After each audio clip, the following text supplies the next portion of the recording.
Jadi untuk menjalankan tugas keimamannya, imam besar beserta imam-imam yang lain, imam-imam biasa, itu diberikan pakaian khusus. Kita sudah bahas sebelumnya. Jadi kalau teman-teman ingat, mulai dari celananya dipakai, terus baju dasternya yang panjang ini, terus ada ikat di ikat pinggang, tapi itu pakainya di dada ya. Kemudian penutup kepala, serban imam biasa itu agak lancip. Sama, nah, jadi imam biasa itu pakaiannya cuma sampai di sini doang. Tetapi kalau dia imam besar, lanjut. Jadi bukan cuma ini, lanjut lagi, pakai lagi yang di sebelah kanan.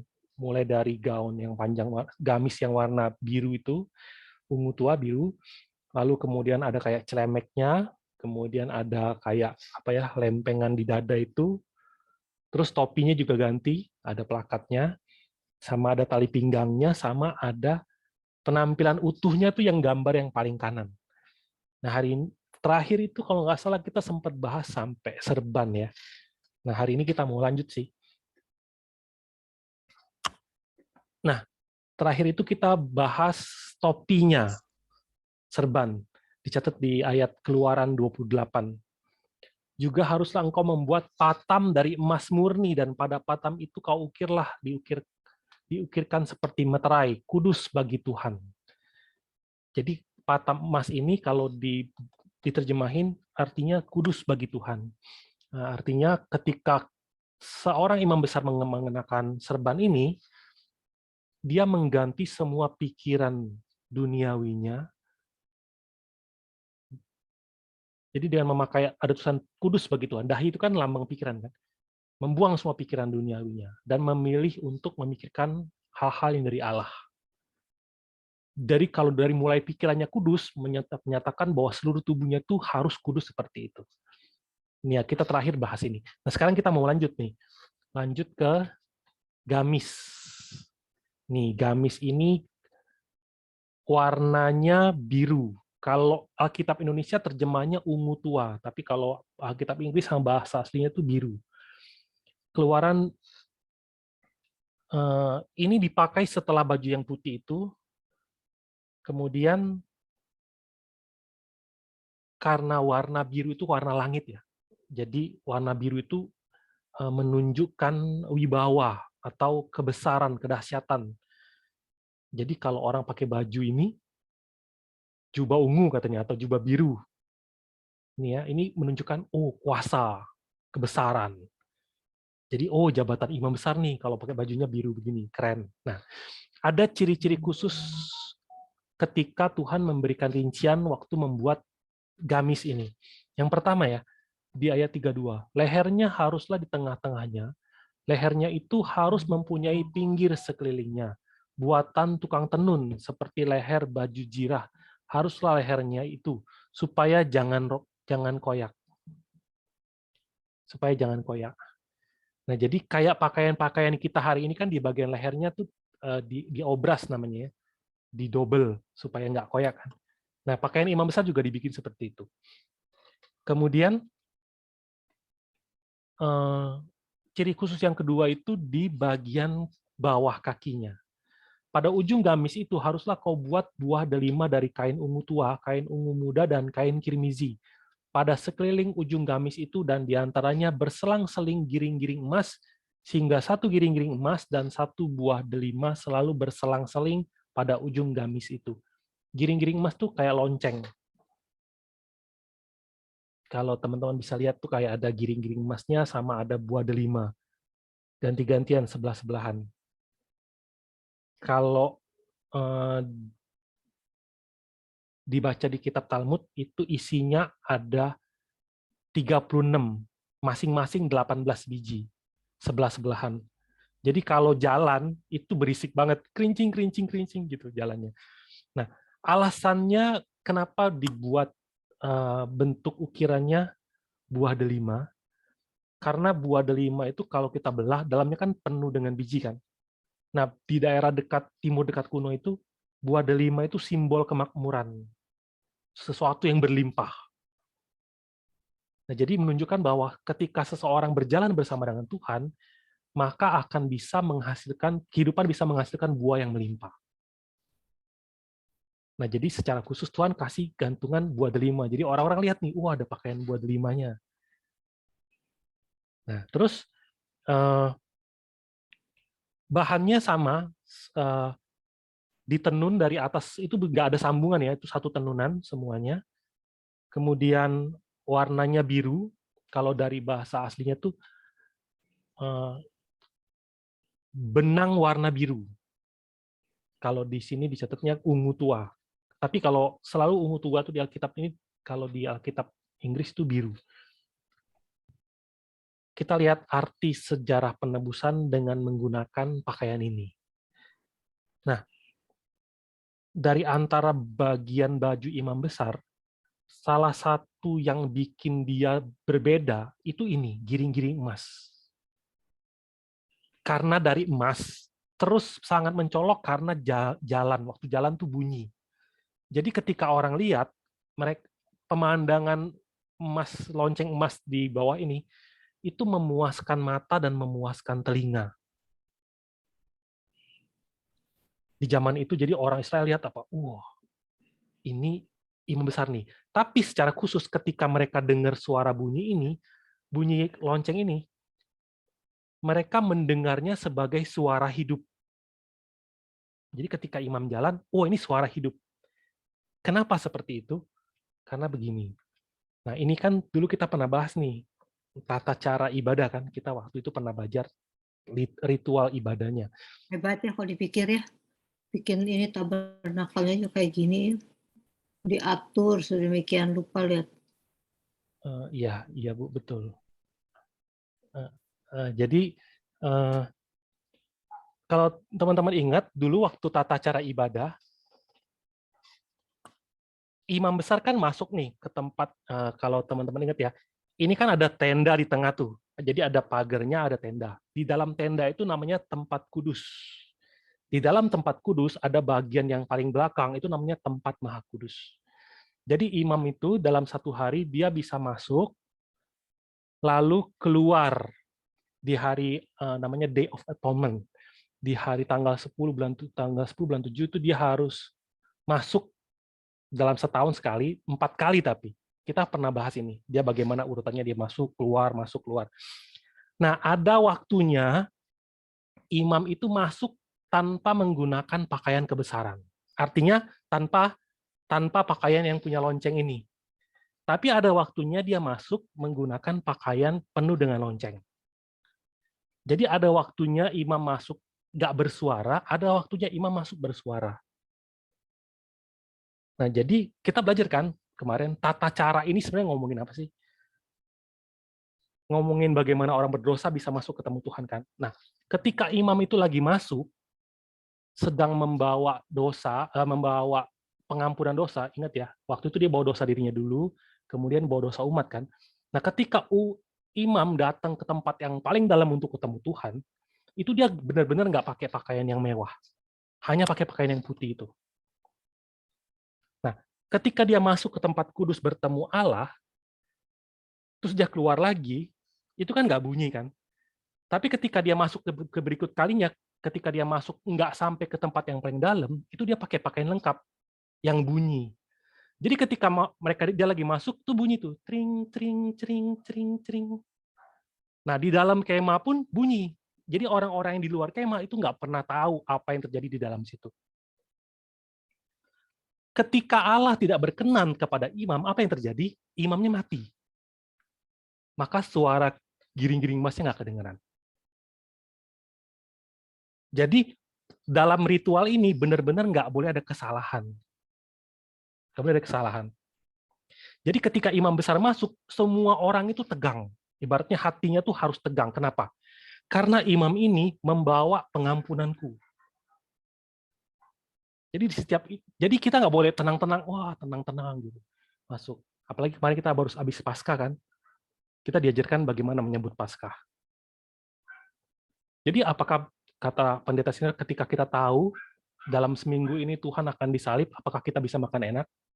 Nah, dengan hati seperti itu, orang-orang di luar menantikan imam bekerja. Lalu tiba-tiba bunyi suaranya. suara loncengnya bunyi ting ting ting. Artinya apa? Artinya Tuhan menerima semua persembahan ini. Dan imam itu hidup. Waktu dia menjalankan ritual itu, dia hidup. Nah, makanya ketika imam itu jalan, wah, sekarang imamnya hidup. Berarti semua ritual ini Tuhan terima. Ngerti maksudnya ya? Nah, jadi suara ini bukan sekedar suara biasa. Jadi kalau orang cuma pakai baju itu, terus jalan bunyi kerincing-kerincing, oh keren ya, ada suaranya. Tapi ketika kita bawa ini ke dalam ritualnya, tata cara ritualnya, kita ngerti, oh, langkah kaki dia itu menyatakan hidup, suara yang hidup. Nah, oleh karena itu semua proses ini ngajarin kita apa? Kan kita, ini kan gambaran Yesus kan. Yesus adalah orang yang memiliki suara yang bisa memberikan hidup. Roh yang menghidupkan kan. Ketika kita dipercayakan sebagai tugas imam, kita harus mengikuti jejak kaki Yesus. Oleh karena itu, kehidupan kaki kita tuh bagaimana sih? Kehidupan langkah kaki kita tuh gimana? Kalau kaki itu menyimbolkan langkah kan? Langkah itu menyimbolkan jalan hidup. Dicatat di Roma 10 ayat 15, dan bagaimana mereka dapat memberitakannya jika mereka tidak diutus, seperti ada tertulis betapa indahnya kedatangan mereka yang membawa kabar baik. Terjemahan Indonesia begini, betapa indahnya kedatangan mereka yang membawa kabar baik. Mereka datang naik apa? Pakai kaki kan, jalan kan. Makanya kalau di Alkitab Inggrisnya ditulisnya, how beautiful are the feet, kaki yang melangkah membawa firman. Nah jadi, kalau kita ingin apa ya, ingin menerima berkat hidup, semoga kita kira-kira dalam hidup kita ya, kita harus memiliki langkah kaki yang hidup. Kalau kita jadi orang yang nggak disukai, ketika kita ketemu orang datang, itu suatu ruangan jadi sepi. Pernah nggak ada orang yang kita nggak suka atau suatu orang biang kerok gitu? Begitu suasana lagi meriah, tiba-tiba satu orang masuk, terkenal dia suka bawa kerusuhan gitu. Begitu dia masuk, semua jadi hening. Wah, si biang kerok datang. Tapi ada orang yang begitu dia masuk, suasana jadi ceria, tenang. Nah, kalau kita hidup, makanya lewat pencatatan ini, ketika imam jalan menggunakan pakaian ini, diajarkan bahwa imam besar dalam seluruh langkah kehidupannya haruslah memberikan hidup. Artinya menginjil, menyampaikan firman, menggunakan perkataan-perkataan yang tidak sia-sia. Artinya dia memiliki kaki yang berharga. Sebaliknya, di zaman Yesus, ketika imam ini jalan dengan pakaian, misalnya Kayafas atau Hanas pakai pakaian imam besar, dengan lonceng di kaki mereka. Setiap mereka jalan, bunyi kan, cering, cering, cering. Tapi kalimat yang keluar dari mulut mereka itu apa? Salibkan dia. Sangat bertentangan. Mereka menggunakan kostumnya, tapi nggak ngerti arti dari kostum itu. Nah, itu baju birunya ya. Sekarang kita setelah pakai baju biru, imam harus pakai yang kayak celemek ini. Celemek ini salah satu bagian dari baju efod. Jadi yang disebut baju efod itu ini ya. Ini belum baju efod lengkap, tapi urutan pemakaiannya. Celemek ini ya, dicatat di Keluaran 28 ayat 6. Baju efod itu harus dibuat mereka dari emas. Kalau bahasa aslinya benang emas. Kain ungu tua dan kain ungu muda dan kain kirimizi dan lenan halus yang dipintal benangnya buatan seorang ahli. Ayat 7, haruslah ada pada baju efod itu 2 tutup bahu yang disambung kepadanya. Pada kedua ujungnya lah harus baju efod itu disambung. Nah, saya kasih gambarnya di sini. Nah, ini di atas mungkin kalau gambar yang kiri nggak kelihatan, ini gambar yang lebih kelihatannya.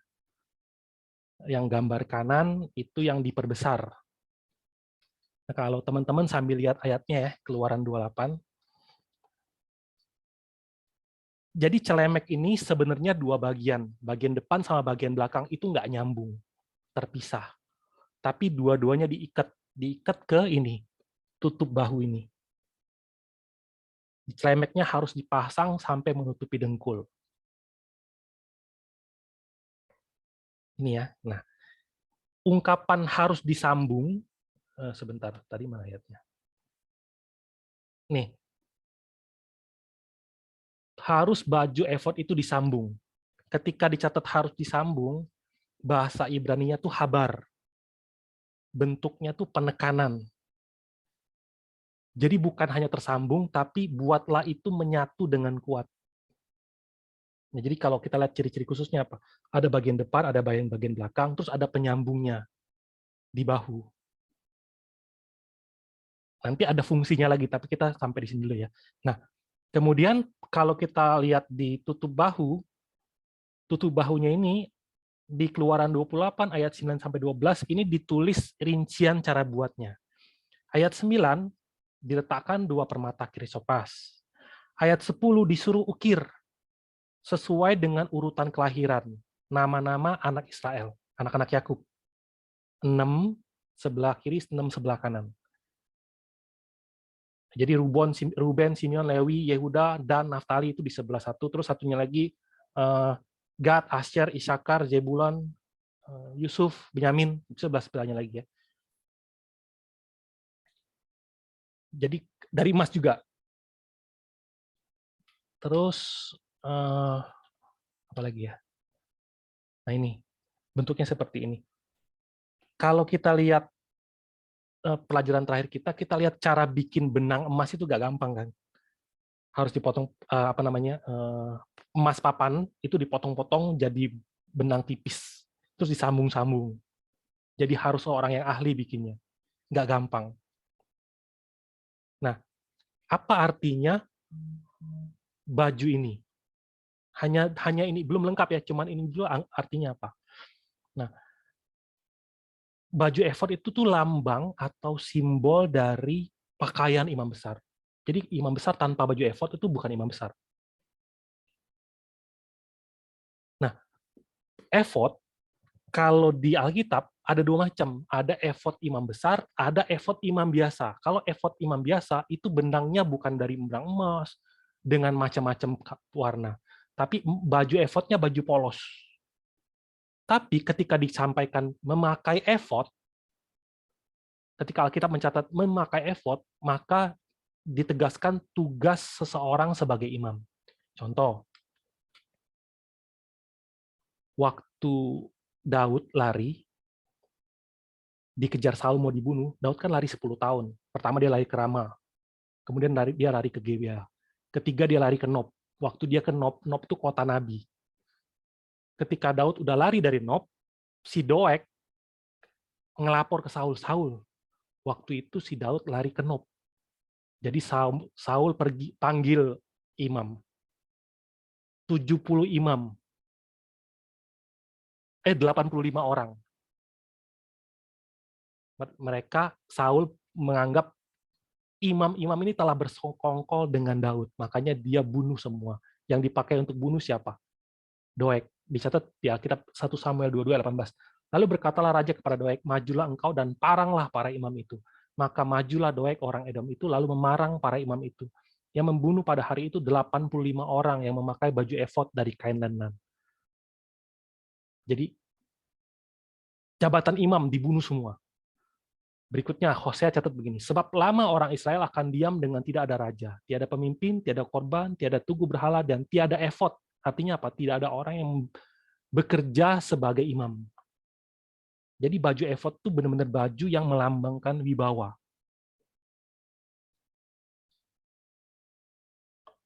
Contoh lagi, di zaman hakim-hakim ada satu tokoh namanya Mika. Mika ini orang Efraim. Dia bikin kuil, bikin bait suci pribadi, kemudian dia kasih duit 200 uang perak untuk bikin patung. Kemudian sisa uangnya dibikinin efod. Itu dicatat di Hakim-Hakim 17 ayat 1-5. Kalau kita baca ayat 5-nya, Mika ini mempunyai kuil, dibuatnya lah efod dan terafim, ditahbiskannya salah seorang anaknya laki-laki yang menjadi imamnya. Jadi dia orang Efraim, anaknya dipakein pakaian imam, disuruh jadi imam. Di zaman Hakim-Hakim seperti ini. Kacau sekali. Kemudian di Hakim-Hakim 8, Gideon itu kan penakut sekali kan, tapi dia dipakai Tuhan untuk menyelamatkan umat Israel waktu itu.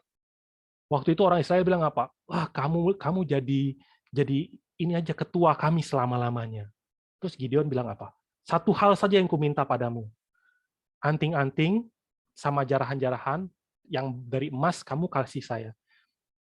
Di ayat 26 dicatat tuh, beratnya ada 1.700 sikal emas. Belum lagi terhitung bulan-bulanan, perhiasan telinga. 1.700 sikal emas itu dibikin apa? Efod. Kemudian Gideon membuat efod dari semuanya itu dan menempatkannya di kotanya di Ofra. Di sanalah orang Israel berlaku serong dengan menyembah efod itu. Inilah yang menjadi jerat bagi Gideon dan si rumahnya. Kita akan bahas ini waktu kita belajar buku 3 ya. Nah, tapi dari berbagai pencatatan di Alkitab, kita bisa tahu bahwa ada efod yang asli, ada efod yang palsu. Tapi semua hal ini ngajarin kepada kita apa? Di hari ini pun ada yang asli, ada yang palsu. Yang palsu itu apa? Mengatasnamakan dirinya seorang pendeta. Tapi menipu di mana-mana. Banyak kan kejadiannya kan? Atau mengatasnamakan orang Kristen. Dia itu orang Kristen loh, tapi kerjaannya nipu di mana-mana. Jadi banyak hal yang palsu, ada juga hal yang asli. Pakaian efod itu pakaian menunjukkan kebesaran. Karena dia mewakili umat untuk menghadap Tuhan. Nah, kita bukan belajar ini untuk menghakimi semua imam besar di zaman itu. Tapi kita harus tahu bahwa ini jejak kaki Kristus. Dengan memberikan baju efod seperti ini, Tuhan ngasih tahu kehidupan manusia yang memiliki gambar dan rupa Allah itu seperti ini. Nah, kita pun harus ikutin jejaknya. Tetapi kita, dalam kehidupan kita, bisa saja kita menjalankan kehidupan yang palsu. Oleh karena itu, kita benar-benar harus menjalani kehidupan yang benar. Bukan lewat perasaan dan pikiran kita pribadi, tapi benar sesuai dengan kebenaran Tuhan. Lewat firman ya. Nah, berikutnya, kalau kita lihat tentang ada 6 nama di masing-masing pundak. Pundak itu gambarin apa? Pundak itu gambarin perlindungan Allah. Atau pundak itu menampakkan kekuatan, kemampuan. Misalnya apa ya? Memikul beban berat di pundak. Kalau orang angkat beban yang berat kan pepatah Indonesia apa? Ringan sama dijinjing, berat sama dipikul. Kekuatan. Jadi tempat di mana ada kekuatan. Ketika imam besar kan gambaran Kristus. Ketika Kristus menaruh nama kita di bahunya, artinya apa? Artinya keselamatan kita itu ditanggung oleh Kristus.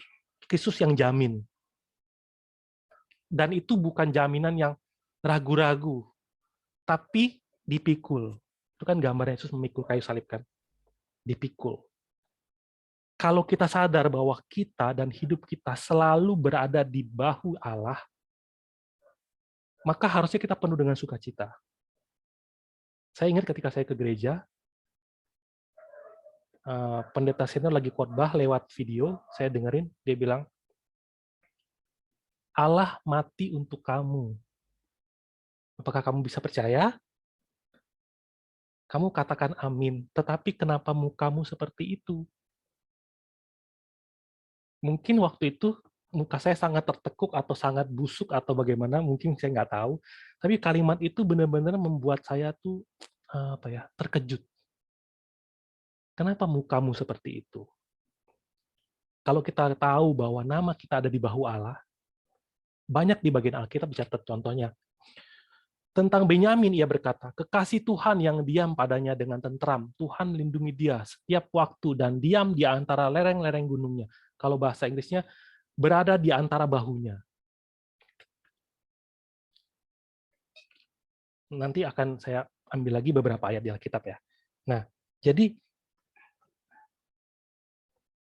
kalau seorang imam, hari ini pendeta ya, pendeta pun harus menaruh semua jemaat di bahunya.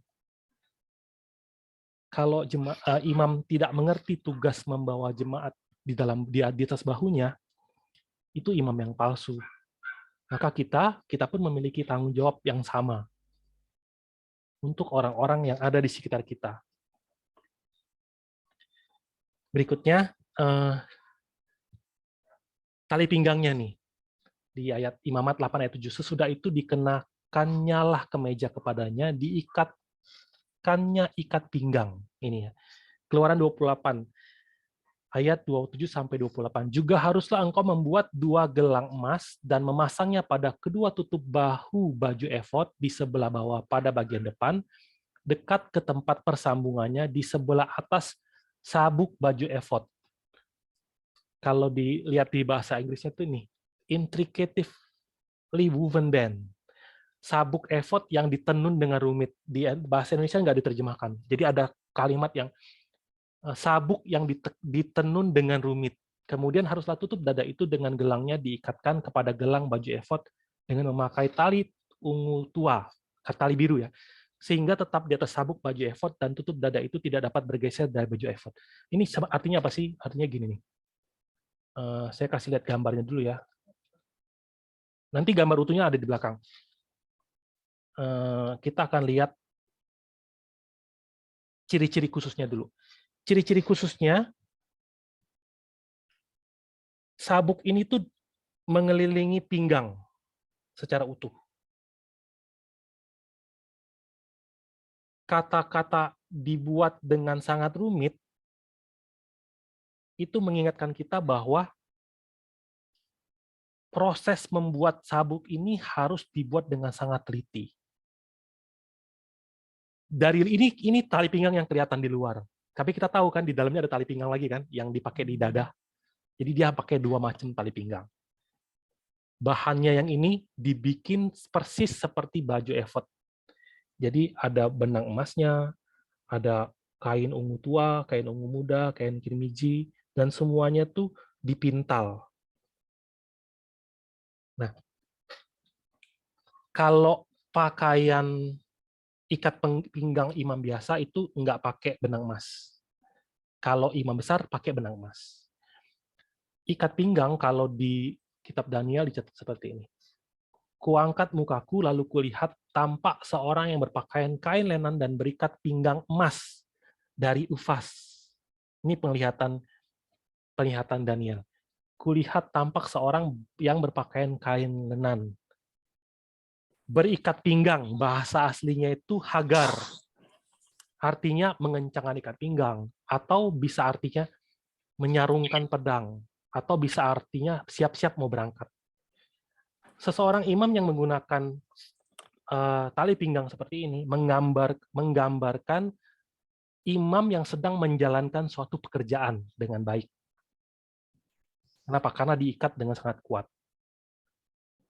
Nah, Yesus waktu dia datang ke dunia ini, kalau teman-teman baca di Alkitab, di situ ditulis dengan detail, dia pergi ke gunung, ke laut, tepi laut, ke kota-kota, ke Samaria, terus keliling. Sampai dia haus, lapar, nggak dapat makan, dia bekerja dengan sangat keras. Bahkan di malam sebelum dia disalib pun dia bekerja dengan sangat keras. Di atas kayu salib pun dia masih bekerja. Dalam keseluruhan hidupnya, Yesus menjalankan kehidupan yang mengecangkan ikat pinggang. Tapi bukan hanya sampai di atas kayu salib. Sampai sekarang pun Tuhan masih bekerja. Sehingga dicatat Yohanes 5 ayat 17, Yesus berkata, Bapakku bekerja sampai sekarang, maka aku pun bekerja juga. Kemudian kalau kita lihat lagi, ketika diaken Stefanus ditangkap, ini kan jauh setelah Yesus diangkat kan. Dia bersaksi seperti ini, tetapi Stefanus yang penuh dengan Roh Kudus menatap ke langit lalu melihat kemuliaan Allah dan Yesus berdiri di sebelah kanan Allah. Stefanus tuh melihat Yesus itu berdiri. Jadi artinya Yesus pun sampai sekarang masih melakukan pekerjaan mengencangkan sabuk. Masih bekerja untuk keselamatan kita. Makanya kehidupan kita di bumi bukan kehidupan yang santai, tapi kehidupan yang harus mengencangkan ikat pinggang.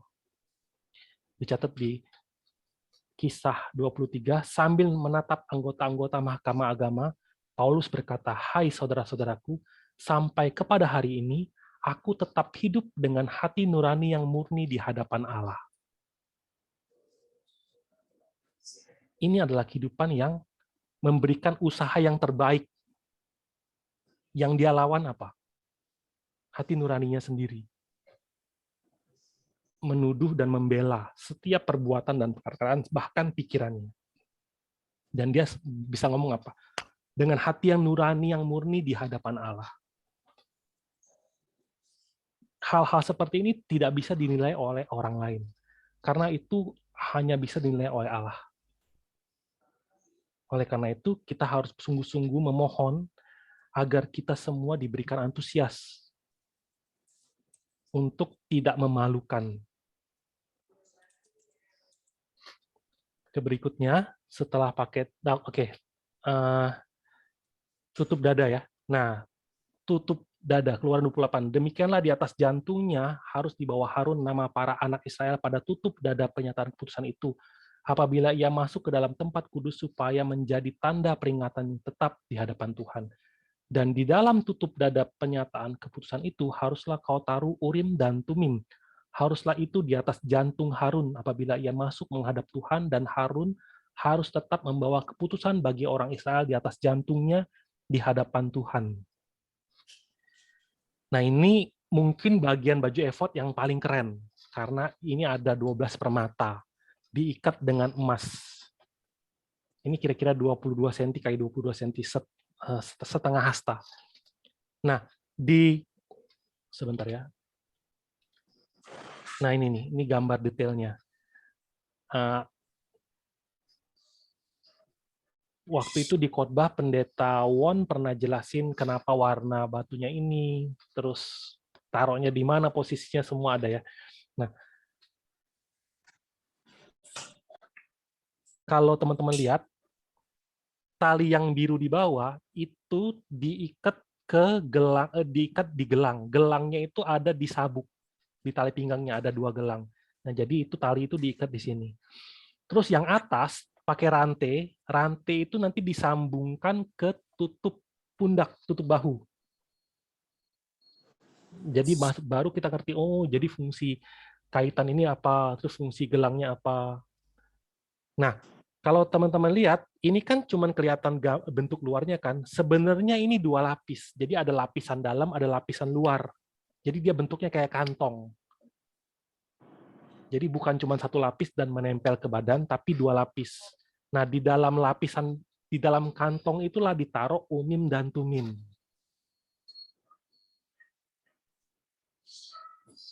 Jadi ada hal yang bisa terlihat, ada hal yang nggak terlihat.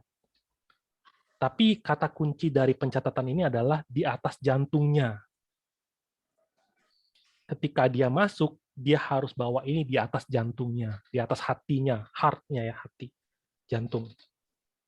Kemudian tutup di dalam itu ada Umim sama Tumim kan. Umim dan Tumim itu ngomongin apa? Kalau Umim dan Tumim itu kayak tongkat kayu kecil. Di satu tongkat ditulis Urim, pada satu tongkat yang lain ditulis Tumim.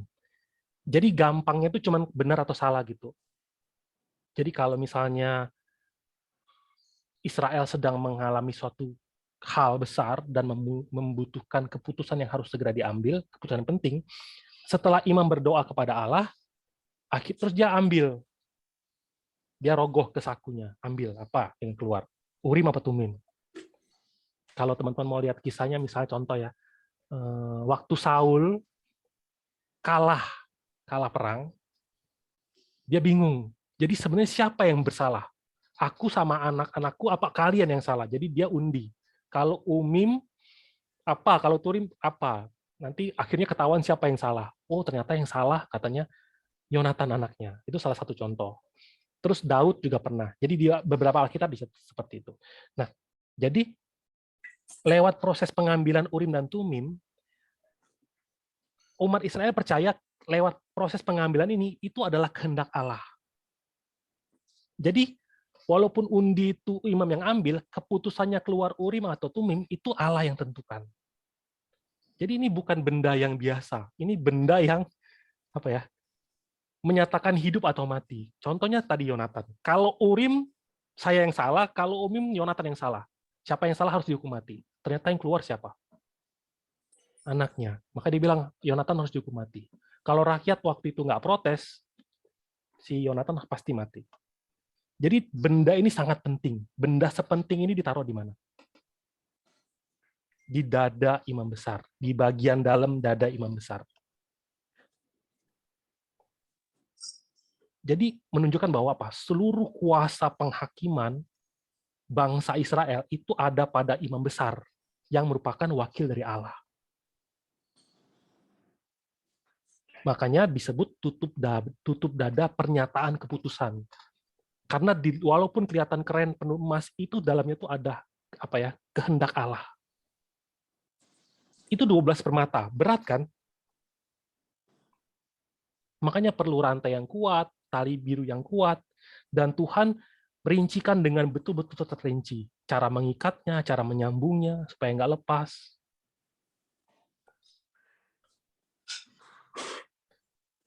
Nah, sambil membawa 12 nama ini pun menampakkan kepastian penyelamatan.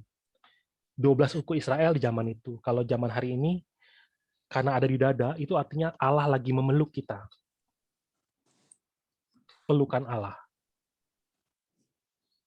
Kalau kita lihat di Alkitab contohnya, Yesus berkata seperti ini, Yerusalem, Yerusalem, engkau yang membunuh nabi-nabi dan melempari dengan batu orang-orang yang diutus kepadamu, berkali-kali aku rindu mengumpulkan anak-anakmu, sama seperti induk ayam mengumpulkan anak-anaknya di bawah sayapnya, tetapi kamu tidak mau.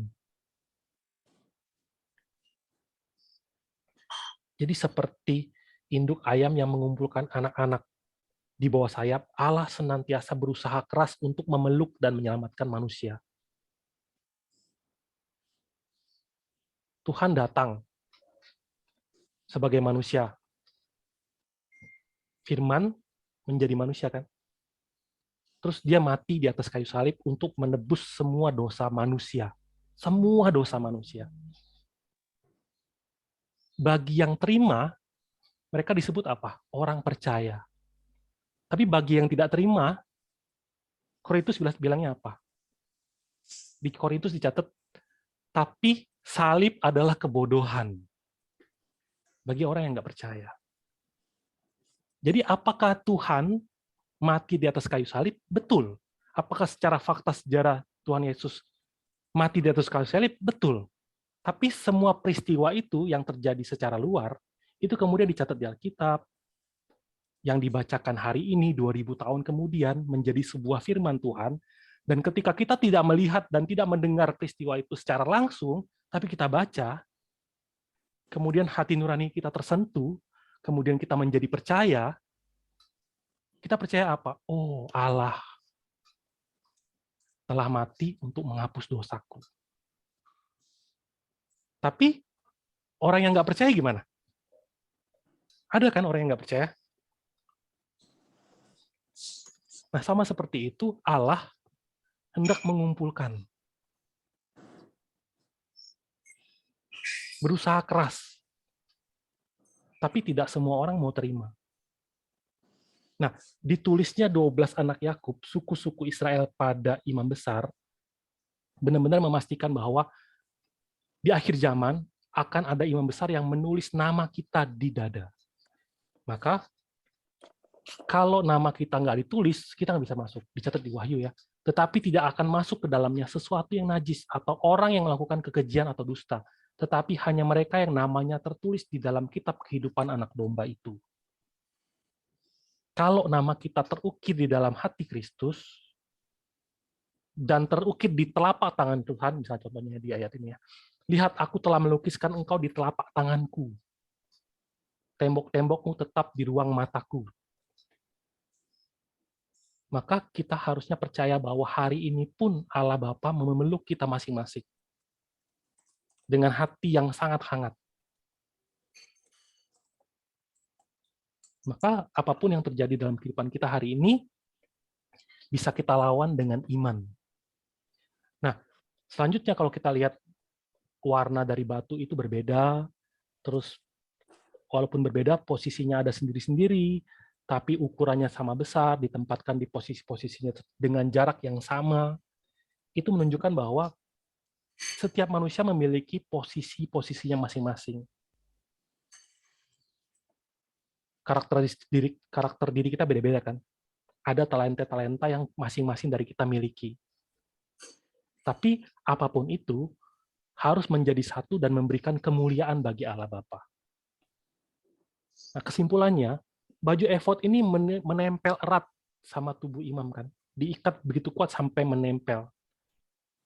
Nah, sama seperti itu, jemaat benar-benar harus menempel kepada Allah. Gereja harus benar-benar menempel kepada Allah.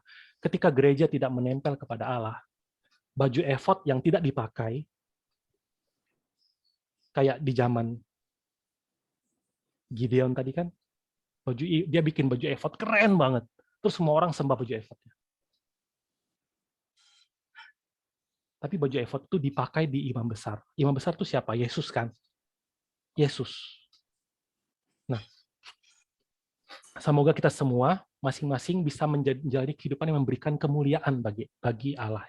Nah, kalau kita lihat keseluruhan, tadi kan kita bahas satu persatu ya, sekarang kita lihat keseluruhan. Dicatat seperti ini.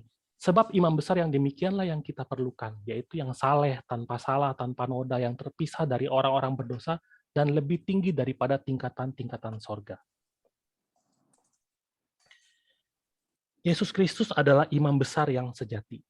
Di dalam Alkitab, mulai dari Harun, imam besar pertama, sampai, siapa ya? Saya lupa. Kalau nggak salah 30 atau 35 imam, itu ada di Perjanjian Lama. Kemudian sejak Maleaki ke depan, itu nggak dicatat lagi di Alkitab, tetapi dicatat oleh ahli sejarah Israel, namanya Yosefus. Di buku 6, penulis menuliskan 77 imam. Mulai dari Harun, memakai pakaian ini, semua pakaian yang tadi kita pelajari, Harun pakai. Terus sampai imam besar yang ke-77, mereka pakai. Nanti teman-teman boleh baca, saya sarankan baca detail dari pekerjaan imam itu apa aja.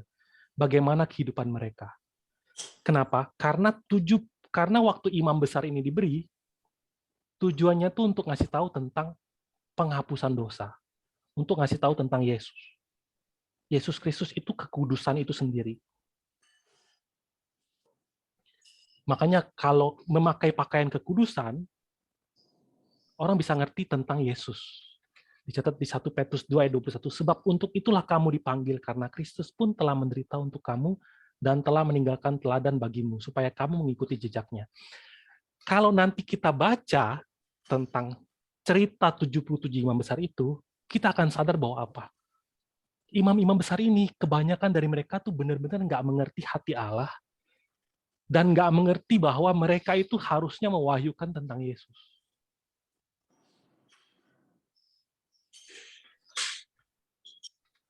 Nah, fakta bahwa seluruh seluruh pakaian ini dicatat dengan begitu detail di Alkitab, dengan sangat teliti, cara ikatnya, cara bikinnya, itu menunjukkan bahwa Allah benar-benar sangat memperhatikan dan memberikan petunjuk yang sempurna. Kita sadar bahwa firman Allah yang keluar itu nggak ada yang bercelah. Semuanya itu akan digenapi tanpa terlewat satu titik atau satu iota, nggak akan terlewat. Nah, semoga kita semua yang hari ini terima kasih karunia lewat membahas pakaian imam, kita jadi sadar, sebenarnya kehidupan seperti inilah yang Tuhan mau kita lewati. Semoga kita bisa mengukir setiap firman Allah di dalam hati kita, sehingga kita bisa mengalahkan dunia ini dengan firman Allah. Nah, pakaian imam besar, sampai di sini, maaf saya nggak bisa bahas dengan terlalu lengkap dan detail, karena ini juga pertama kalinya saya bahas tentang ini. Ini kelas pertama yang saya bawa buku 6 sampai sejauh ini. Sampai sini ada pertanyaan nggak?